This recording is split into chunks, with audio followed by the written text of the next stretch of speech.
Ladies and gentlemen, welcome to the Whiskey Wednesday show once again. As you can see, it is not Wednesday. My whiskey is over there, but I am drinking some whiskey. I'm hanging out in the yard today with a new friend, but a good friend, Mr. William Prince. We've been knowing each other for about 4.5 years, of which most of it we've spent apart. But every time I'm around this guy, I feel great. And William, you're here today to chat on a little segment on the Whiskey Wednesday show that I call What Are You At?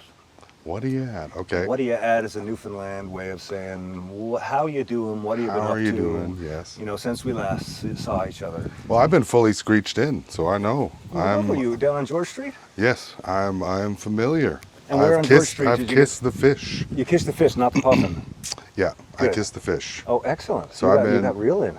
Yeah, my partner and I, we did the full presentation. It was so incredible. So That's fantastic. let's find out where we are both respectively at. It'll be good.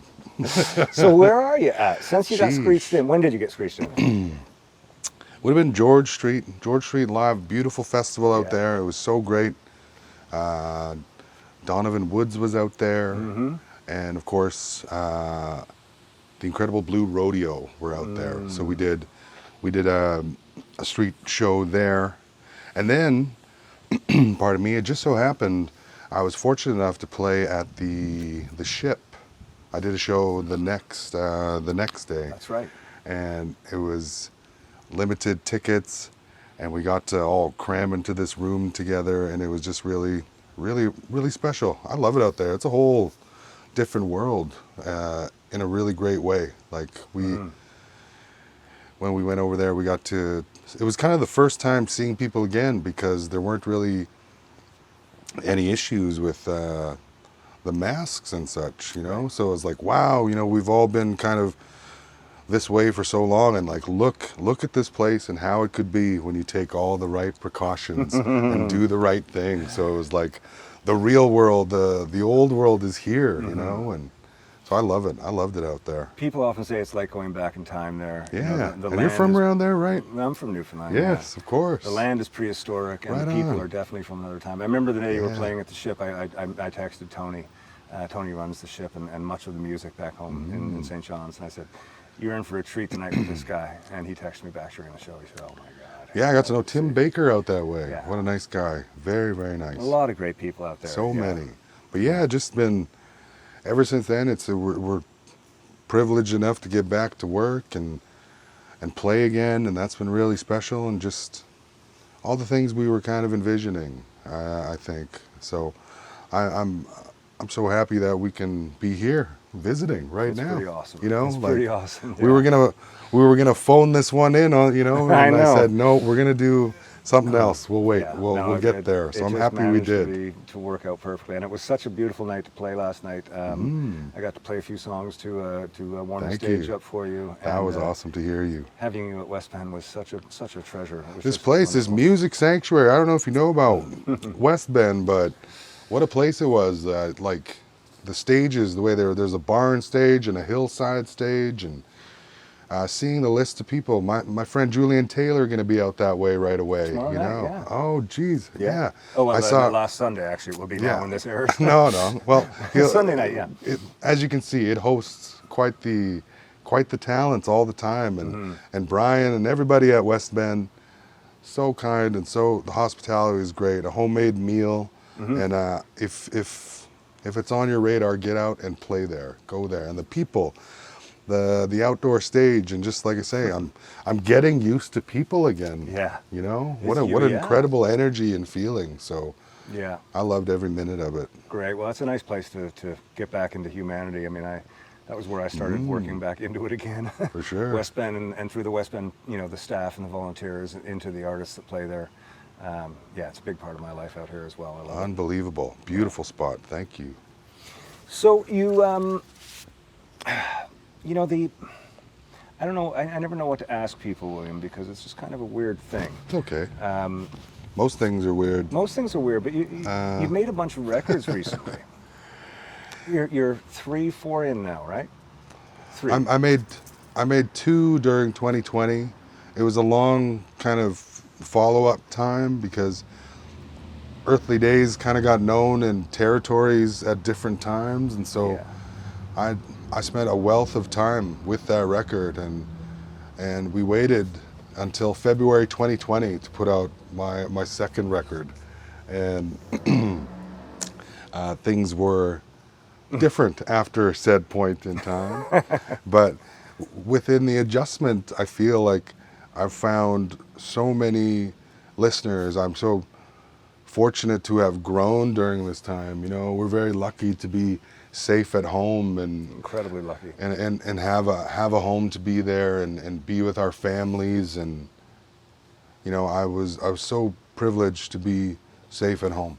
And in that time when it was quite different, I put out a second record and a mixtape, if you will, kind of like in the vein of, you know, well, I just put out an album and here's a mixtape to follow it up. And it was a small collection of some, you know, gospel songs that I sang as a kid way back when I, you know, was still learning how to sing, how to play, idolizing my dad while he was alive. And it just became, it felt like during that time we were grieving a lot. So the appropriate music felt like play some gospel music. And so it was nice to work through some feelings of that time with that record. And they both have grown the people that support me in really unique, different ways that I love so much. And that kept me busy. And then just always trying to write songs, you know. I'd trying to walk, and I think about the best thing was teaching Wyatt how to ride a bike, you know. That was my son. That's amazing. And just being with my partner, hanging out, listening to old music, and talking to one another, figuring out that, yes, I could live like this forever in the quiet, you know. And I think the shutdown taught a lot of us about the quiet and family and neighbors. Yeah. You know, I saw a lot of positive come out of it. I know So there was good. a lot So of good. a lot of bad stuff happened all over. Yep. But I also saw, like, where we are, I saw a positive thing. And having time with my kids again, they were gone. Yep. They were gone, and I was like, there they go, they're adults. And then all of a sudden, we're coming home, and they were home for 2 years, and it was such a blessing for me. I was home with them. Yep. I was home with my wife when she was sick. I wasn't on the road. I was able to be there for the people that needed me. Yeah. And it seemed like it seemed eye-opening to me in a lot of ways, you know? That's a great thing to kind of top up the tank when you're feeling far from people that you love. Like, wow, what a blessing in disguise it was to be together with those I love the most and such. And that's why it's so great now that we're here. We're finally together again in a way, and it's nice to see shows coming back alive. And yeah, that a lot of my friends, you know, hardworking people who have a number of bands going on, the drummers, everybody getting back to work, and you know, that's what I was waiting for the most. So now it's time to kind of feel good about that again. So I see it now, and like I say, getting used to people like at West Bend, and it's a great feeling. And you've been doing so much great traveling. You were just over across the pond, right? Yeah, I was in the UK. I was through was just Scandinavia for the first time. Yeah. They have a really great Americana set up there that's like growing that scene more and more. And it's nice to have help now, which is really great. So it makes that travel manageable, really great. Like I've been blessed. I did lose my luggage for a little while, and that was like the one coin I got to give back to the fountain. It's always easy on me. I'm like, it's just my turn, you know. So That's a good way to put it. and it was okay because we're all getting back to it, and so really thankful for anybody that's opening the doors at the venues and getting us through the airports and the rental car place. It is not, you know, the easiest out there by any means. And so being an artist who just gets to create art and live in those really great things, it makes me see the privilege even brighter. So Whiskey Wednesday, William Prince here, greeting you from my good friend Ken Tizzard's house, originally hailing from the Treaty 1 territory. What a joy it is to be here with you all, and thank you, Ken, for having me. Appreciate you. This is a song called The Carney, I hope.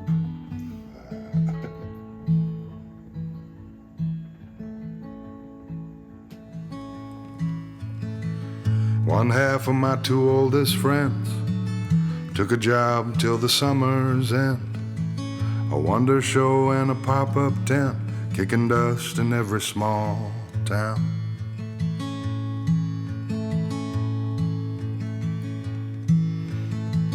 And how to work Indian, few hundred a week ain't that bad, my friend.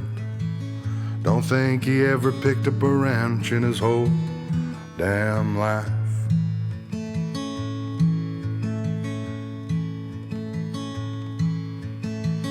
Buzzing lights and the mosquitoes bit, thought for sure that he'd quit. Just as soon as the nighttime hit, well, he proved me wrong.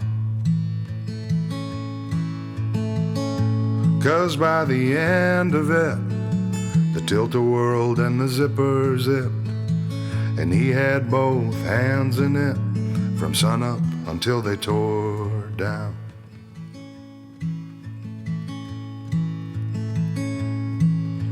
And most these folks ain't like most these folks. Keep in mind that some folks lie. And if you ever need a place to go, just look for the neon sign.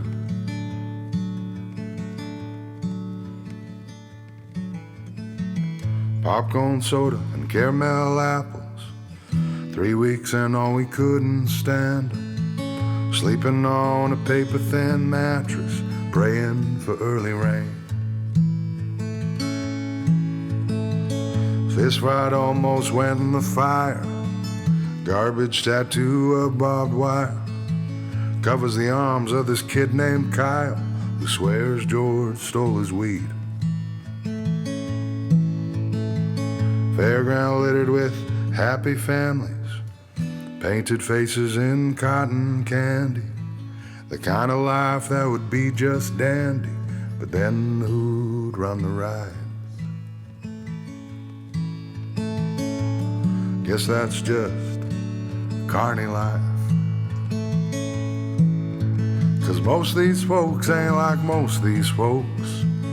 Keep in mind that some folks lie. And if you ever need a place to go, just look for the neon sign. Most these folks ain't like most these folks. Keep in mind that some folks lie.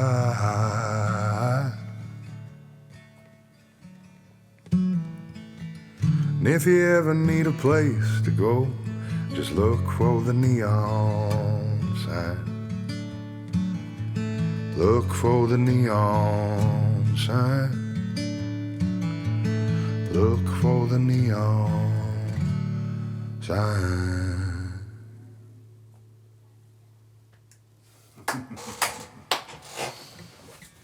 Did you ever think it would happen? Like, I mean, we all play the game, right? I call it the lottery ticket. Anybody in the music business, you know, you have the music lottery ticket, and you know, occasionally you win $5 and it keeps you going. But every now and again, something strikes and you get a song.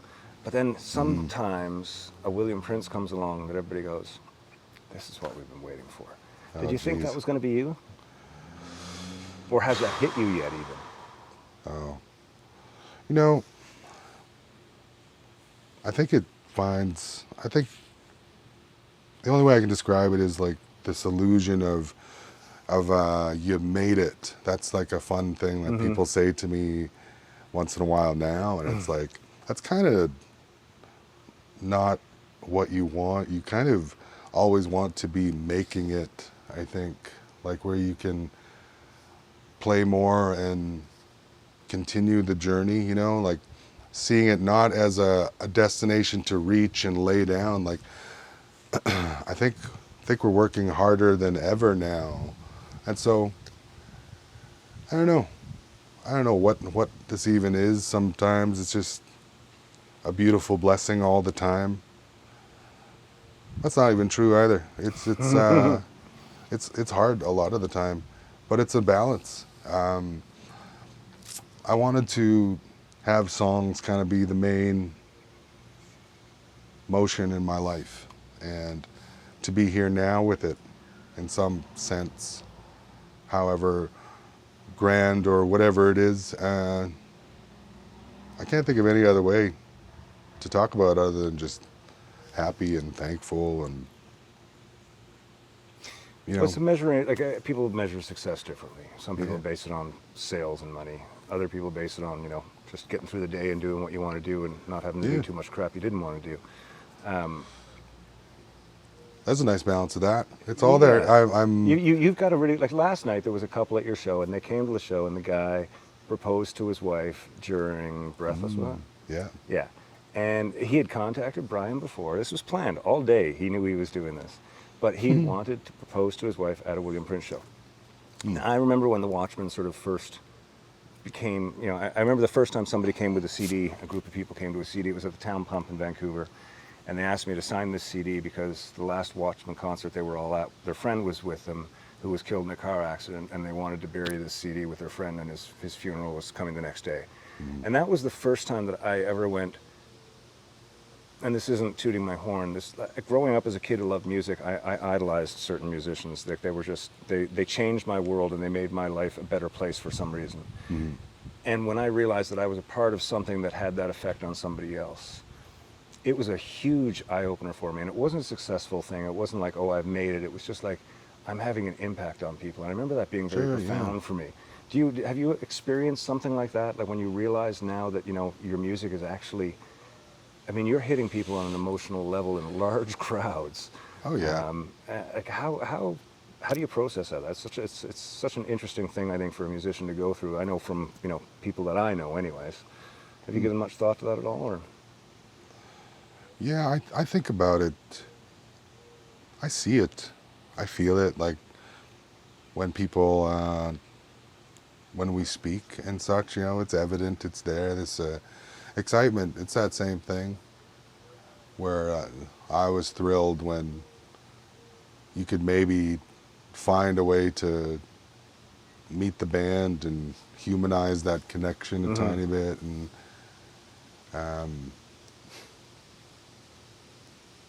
I don't know. I feel the same as I always have, which is my indicator. I think it's like Inception. Do you have some kind of token that proves this is all real and the impacts of it and everything? It's like a dream in some ways, truthfully. And when I think of myself being an expressive music lover who I've poured my heart out to people that were just having a normal day, Yeah. and you hear these speeches of what your music means to people, it's very akin to how I have felt about music. So I think that gives me some kind of feeling of it is real. You can take a look and appreciate it. It almost feels odd because I grew up in a place where happiness almost felt insensitive. And it's tough to rejoice. It's tough to celebrate. That's the case for a lot of First Nations families and a lot of families that just don't have a lot of means all the time. That has no prejudice. Being poor and in need of things. So now it's like a trip that all your needs are met in addition to getting to do more things. There was always a trade-off. It was like, well, we can buy groceries, but we're not going anywhere now. So how do you quantify what it feels like to have groceries and to get to go someplace? Because that's like the scale I think I've been operating on for the longest. So anything else just feels like a reaction to poetry in some sense. I used to love writing poems and words and saying how I feel. It really comes from my mom and dad, expressive, loving people. My dad was a speaker, and so naturally it kind of rubbed off on me. And so that's all I'm doing is like speaking to others who have similar feelings. We are all the same. We are all just, souls inside of vehicles here for a little while, and whatever my impact is measured and seeing that all the time. Like people telling me certain songs have helped them through the time we just lived through, you know? Mm-hmm. And for those moments where it's like, oh, geez, you know, you could easily say, why did this have to happen when my second record came out? Feels kind of small, you know, considering how many people were affected. Yeah. And it's like, there's no use in that. I chose this life. I chose to travel and lose my luggage. I chose to make a living through art and speaking and singing. And the fact that I can do it and make a life with it, that's the greatest privilege I will ever experience. And so now imagine all that is already met just by waking up. I have a healthy son who I love and a partner who loves me and adores me, and I have people that want me to succeed right on the front line, you know. Mm-hmm. And then in addition to that, this wide range of folks who want to see and be a part of the journey too. It's immeasurable. You can't. Did I think it was going to be me? I hoped that some version of this would come along. I thought if I had a CD, that would be it. I would sell CDs and life would be, I'd be a musician, but I'd be an artist, you know. Yeah. And majority of the art that happens takes place off the stage and out of the studio. And so I get to live a life where I'm always working on that. So if that has an effect on somebody, I take that to heart all the time. And it lifts me and builds me, and it makes up for, not even makes up, I shouldn't even label it that way. I shouldn't, you know, taint it with that. It's its own thing that then balances a lot of times when we went without those feelings of affirmation, where I was just writing to myself and my family, my first supporters. So yeah, it feels like a dream all the time. I'm sitting in Ken Tizzard's backyard drinking beers after a great show in a place that has never hosted me before. It's pretty great. It's awesome. William, thank you for coming on the show. Thanks Ken. for sharing your story. Thanks for playing the songs for us. Thanks for coming and hanging out with my wife this afternoon. Oh, absolutely, my and bringing pleasure. Nikki along. Yeah, everybody's here. Everybody's here. But thank you very much for being on the show, man. My pleasure. Everybody, this is William Prince. Check his music out, support him, and spread the word. That's the way this world is working most of these days. Thank you very much. Cheers.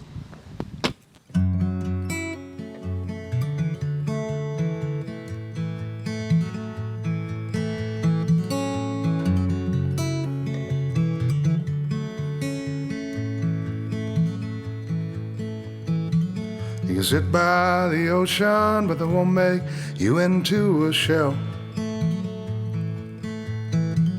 Be the first there on Sunday, that don't mean one day heaven's there. But faith without action is just spinning, no traction, what the hell? Like a life with no dream is just waking and sleeping till you're dead. And we're all just old souls. First you crawl, then you walk, then you run, crash into things now and then. All too close to the sun, generation numb, burning the tips of our wings. And we're all just old souls. Yeah, we're all just old souls.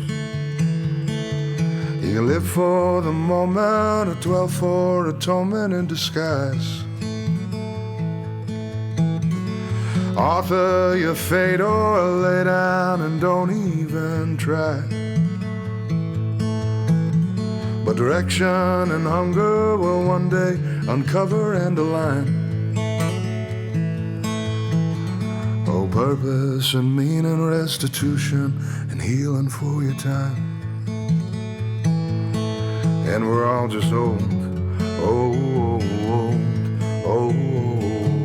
souls.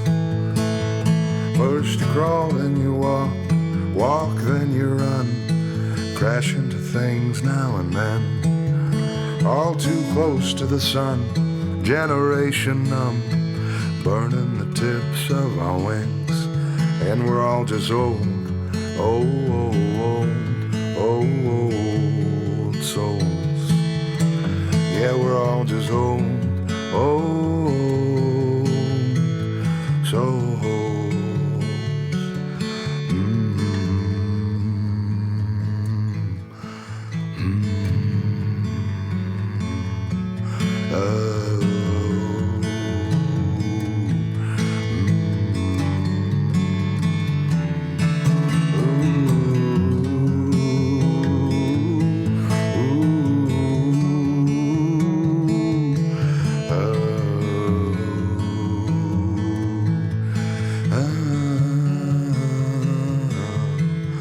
First you crawl, then you walk, walk, then you run, crash into things now and then.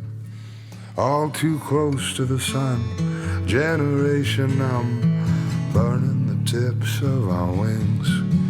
It's just the push and the pull, the yell and the whisper, hallucination of time, the concept of distance and some old, old, old souls. Yeah, we're all just old, old, old souls.